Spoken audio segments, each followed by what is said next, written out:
Françaises, Français, vous avez eu ce jour à voter pour les élections européennes, en métropole, dans nos outre-mer, comme à l'étranger.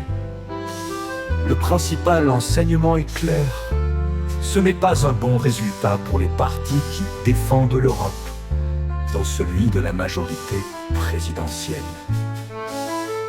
Les partis d'extrême droite qui, ces dernières années, se sont opposés à tant d'avancées permises par notre Europe, qu'il s'agisse de la relance économique, de la protection commune de nos frontières, du soutien à nos agriculteurs, du soutien à l'Ukraine. Ces partis progressent partout sur le continent, en France. Leurs représentants atteignent près de 40% des suffrages exprimés. Pour moi, qui ai toujours considéré qu'une Europe unie, forte, indépendante et bonne pour la France, c'est une situation à laquelle je ne peux me résoudre. La montée des nationalistes, des démagogues, est un danger pour notre nation, mais aussi pour notre Europe, pour la place de la France en Europe et dans le monde.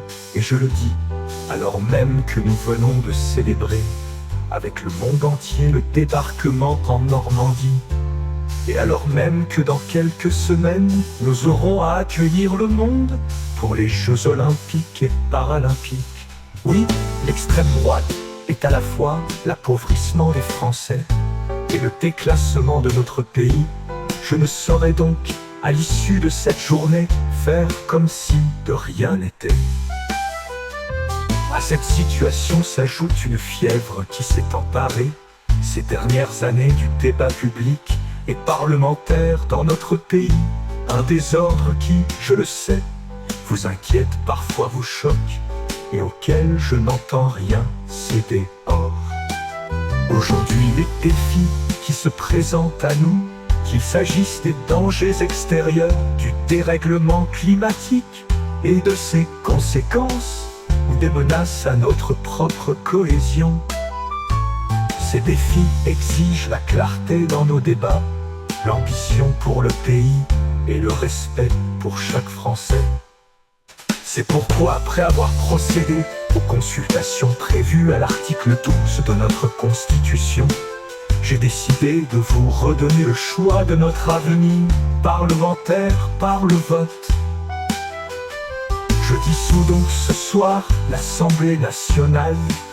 Je signerai dans quelques instants le décret de convocation des élections législatives qui se tiendront le 30 juin pour le premier tour et le 7 juillet pour le second.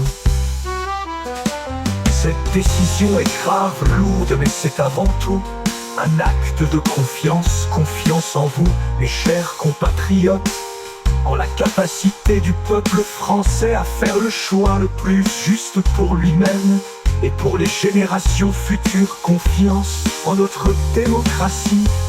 Que la parole soit donnée au peuple souverain, rien n'est plus républicain. Cela vaut mieux que tous les arrangements, toutes les solutions précaires. C'est un temps de clarification indispensable. Confiance en la France qui, face à la rudesse des temps, sait toujours s'unir et résister pour dessiner l'avenir et non se replier ou céder à toutes les démagogies. Vive la République, vive la France.